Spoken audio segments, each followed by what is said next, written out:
Hello friends, स्वागत है आप सभी लोगों का आज के हमारे इस लेक्चर में, जिसमें हम कवर करने जा रहे हैं एमपी टेट के 8 मार्च की सभी तीनों शिफ्टों में आए हुए प्रश्न के बारे में।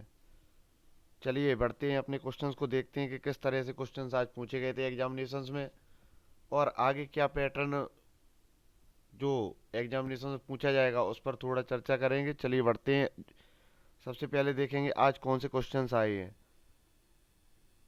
आज सबसे पहले क्वेश्चन आया है गणित सभ्यता और संस्कृति का दर्पण है, यह कथन किसका है।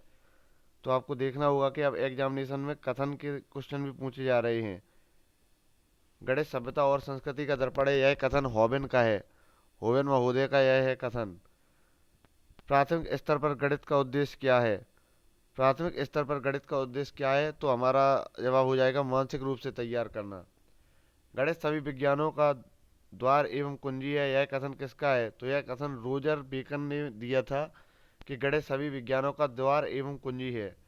गणित की किस विधि में हम प्रायः सूत्र व नियमों की सहायता लेते हैं। तो गणित की निगमन विधि वह विधि होती है जिसमें हम प्रायः सूत्रों और नियमों की सहायता लेते हैं। तो बहुत ही ज़्यादा कॉन्सेप्चुअल क्वेश्चन पूछे जा रहे हैं एग्जामिनेशन में, आप सभी लोग इसको बहुत ही ध्यान में रखकर जाइएगा एग्जाम देने। देखिए, अंतरिक्ष विज्ञान से काफ़ी ज़्यादा क्वेश्चन आ रहे हैं परीक्षा में, जैसे कि आकाश का प्रथम सफल परीक्षण कब हुआ। तो हमारा जवाब हो जाएगा 14 अगस्त 1999 1990 में, चांदीपुर। एक और आपको क्वेश्चन याद रखना है, चांदीपुर चांदीपुर उड़ीसा में है, उड़ीसा। यहाँ पर मिसाइल टेस्टिंग रेंज है, जहाँ पर सभी तरह की मिसाइलों का परीक्षण किया जाता है। यह आपकी परीक्षा के दृष्टिकोण से बहुत ही ज़्यादा महत्वपूर्ण होने वाला है। 1962 में गठित भारतीय अंतरिक्ष अनुसंधान समिति के अध्यक्ष कौन थे। तो आप सभी लोगों को पता होगा कि भारतीय अंतरिक्ष विज्ञान के जनक डॉक्टर विक्रम साराभाई जी को कहा जाता है हमारे अंतरिक्ष विज्ञान का जनक। आप देख सकते हैं महत्वपूर्ण रूप से भारतीय अंतरिक्ष के क्वेश्चंस को एग्जामिनेशन में देखा जा रहा है, आप सभी लोग पढ़ लीजिएगा। CSIR, CSIR की शुरुआत कब हुई। तो इसकी शुरुआत 1942 में हुई है। आपको पता होना चाहिए कि विज्ञान के क्षेत्र का सबसे बड़ा पुरस्कार शांति स्वरूप भटनागर पुरस्कार CSIR संस्था द्वारा दिया जाता है। आपको लिंक करना होगा क्वेश्चन को, कौन क्वेश्चन किससे जुड़ा हुआ है। तो आपको यह चीज़ ध्यान में रख के जानी है कि शांति स्वरूप भटनागर पुरस्कार किस संस्था के द्वारा दिया जाता है।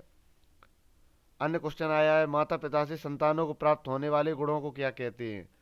तो जो जो गुण हमें वंश से यानी कि हमारी पूर्व पीढ़ियों से हमें मिलती हैं, उन गुणों को हम वंशानुक्रम गुण कहते हैं।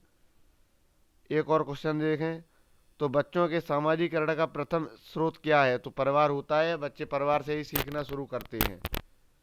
एनसीएफ 2005 के अनुसार इंसान कैसा है। तो वह सक्रिय सामाजिक है। एनसीएफ 2005 के अनुसार सक्रिय सामाजिक उसका प्रवृत्ति है। मुझे किस प्रकार का सर्वनाम है, हिंदी में पूछा गया था, मुझे किस प्रकार का सर्वनाम है। तो यह हो जाएगा उत्तम पुरुष, उत्तम पुरुष सर्वनाम हो जाएगा। देखिए, आपके साइंस में अब विटामिन को कवर करना शुरू कर दिया है, तो आप सभी लोग जल्दी से जल्दी पूरी विटामिन के साइंटिफिक नेम और उनकी कमी से होने वाले रोगों को जरूर ही पढ़ लें आगामी परीक्षाओं के लिए। आज पूछा गया था स्कर्वी रोग किस विटामिन की कमी से होता है। तो विटामिन सी की कमी से होता है। आपको यह याद रखना होगा कि विटामिन सी का रासायनिक नाम क्या है। तो एस्कॉर्बिक एसिड। आपको इसी तरह से अन्य विटामिन के भी नाम को याद रखना होगा। अगर पूछा जाए अंतरिक्ष का एक और क्वेश्चन जो हमारी भूगोल का बहुत ही महत्वपूर्ण क्वेश्चन है, फोबोस और डीबोस किसके उपग्रह है। तो फोबोस और डीबोस मंगल के उपग्रह है। इसी तरह से आपसे अगर पूछ दिया जाए, लिंक करके आपको समझना होगा कि पैटर्न क्या हो रहा है एग्जामिनेशन का। आपसे पूछा जाए कि वर्तमान में सबसे ज़्यादा उपग्रह वाला कौन सा ग्रह है। तो आपका जवाब हो जाएगा शनि। शनि के इस समय 89, माफ कीजिएगा 82, 82 उपग्रह है। अगर अन्य क्वेश्चंस की बात की जाए तो यह क्वेश्चंस हमारे पास तक बहुत ही लेट पहुंच पाए हैं, तो हम उसको नोट नहीं कर पाए। हम आपको बताए दे रहे हैं, आप सभी लोग उसको ज़्यादा से ज़्यादा संख्या में पढ़ लें। अगर पूछा गया सबसे अधिक ज्ञान और जटिल सामाजिकरण कौन सी अवस्था में होता है। तो सबसे अधिक ज्ञान और जटिल सामाजिकरण हमारी किशोरावस्था के दौरान होता है। किशोरावस्था, किशोरावस्था के दौरान हमें सबसे अधिक ज्ञान और जटिल सामाजिकरण से सामना होता है। एक और क्वेश्चन पूछा गया था, प्रजातंत्र में शिक्षा की आवश्यकता क्यों है।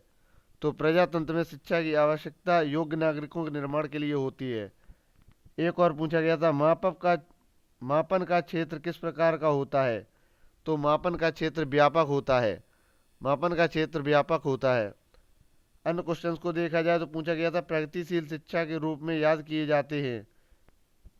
तो प्रगतिशील शिक्षा के रूप में जॉन डुई को माना जाता है। अगर अन्य क्वेश्चंस की बात की जाए तो हमने आपके लिए बहुत ही ज़्यादा क्वेश्चंस को इकट्ठा किया है, और आप सभी लोग जो भी हमारी वीडियो को देख रहे हैं, अगर वह चाहें तो एग्जामिनेशन के तुरंत बाद टेलीग्राम चैनल है, उससे आप सभी लोग जुड़ जाएं और परीक्षा के बाद अपने अपने क्वेश्चंस को भेज सकें, जिससे आगे भी सभी भाइयों की मदद हो सके। हमारा अगला क्वेश्चन आया था, पारस्परिक सहयोग अधिक पाया जाता है, यह किसमें पाया जाता है? तो हम जब टीम गेम खेलते हैं तो उसमें हम एक दूसरे को बहुत ही ज़्यादा सहयोग करते हैं और सहयोग की भावना उत्पन्न होती है। बायोलॉजी का और पर्यावरण से संबंधित एक क्वेश्चन आया था, जलवाष्प के द्रव में रूपांतरण की प्रक्रिया क्या कहलाती है? तो यह संघनन कहलाती है। जब हम किसी वायु या जलवाष्प को कम टेम्परेचर पर लाते हैं तो वह द्रव में बदल जाती है, इसे हम संघनन कहते हैं। लंबाई की माप की इकाई क्या होती है? तो आपको पता होना चाहिए कि लेंथ की एसआई यूनिट मीटर होती है, मीटर, जिसे हम एम से डिनोट करते हैं। इसी तरह से आपको सभी राशियों की बहुत ही जल्दी से एसआई यूनिट याद कर लेनी होंगी। जैसा आपने देखा कि अंतरिक्ष का जैसे ही क्वेश्चन आए तो अंतरिक्ष के क्वेश्चन की भरमार आ गई एग्जामिनेशन में, तो अब पूरी संभावना है कि वह आपसे एसआई यूनिट के क्वेश्चन पूछें। संविधान का भी एक क्वेश्चन आज देखने को मिला था कि संविधान के किस भाग में मूल अधिकारों का उल्लेख किया गया है? तो मौलिक अधिकारों का उल्लेख संविधान के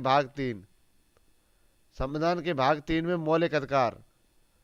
और यह बात मैं 100% गारंटी से कह सकता हूँ, यदि मौलिक अधिकार पूछे गए हैं तो मौलिक कर्तव्य भी जरूर पूछे जाएंगे। मौलिक अधिकार तो आपके पूछ लिए गए हैं, भाग 3 में होता है, और आपको याद करके जाना है कि मौलिक कर्तव्य हमारे संविधान के भाग 4A के अनुच्छेद 51A में है। अनुच्छेद 51A में यह आपको निश्चित रूप से याद करके जाना है। आप सभी लोगों को मैंने बता दिया है कि देखिए, मैथ के आपको मैं क्वेश्चन बता दे रहा हूँ। फ्रैक्शन से 2 क्वेश्चन आ रही हैं, जिनका लेवल कुछ ज़्यादा हाई नहीं है, मॉडरेट लेवल का हम उन्हें कह सकते हैं, सिंपल और मॉडरेट के बीच में है। वॉल्यूम आयतन से भी क्वेश्चन पूछ रहा है, 1-2 क्वेश्चन वॉल्यूम से आ रहे हैं, एक या दो क्वेश्चन आ रहे हैं। परसेंटेज के 3 क्वेश्चन है, परसेंटेज आपको थोड़ा समझ कर जाना होगा। परसेंटेज के 3 क्वेश्चन आ रहे हैं। नंबर सिस्टम से भी 2 या 3 क्वेश्चन लगातार पूछ रहा है। देखिए, आपको पर्यावरण और उससे संबंधित क्वेश्चंस में आपको एसआई यूनिट और आपने देख लिया अंतरिक्ष के क्वेश्चन आ चुके हैं। तो आपको अब थोड़े से संविधान के भागों के बारे में और प्रमुख अनुच्छेद के बारे में एक बार देख लेना चाहिए। इस तरह से हमने कर ली है आज की पूरी वीडियो को रिकॉर्ड। आगे भी जो भी क्वेश्चंस आप लोगों के पास आए, हमें हमारे टेलीग्राम चैनल पर जरूर भेजें और जुड़े रहिए हमारे चैनल के साथ। ज़्यादा से ज़्यादा सब्सक्राइब और शेयर करें। जय हिंद फ्रेंड्स।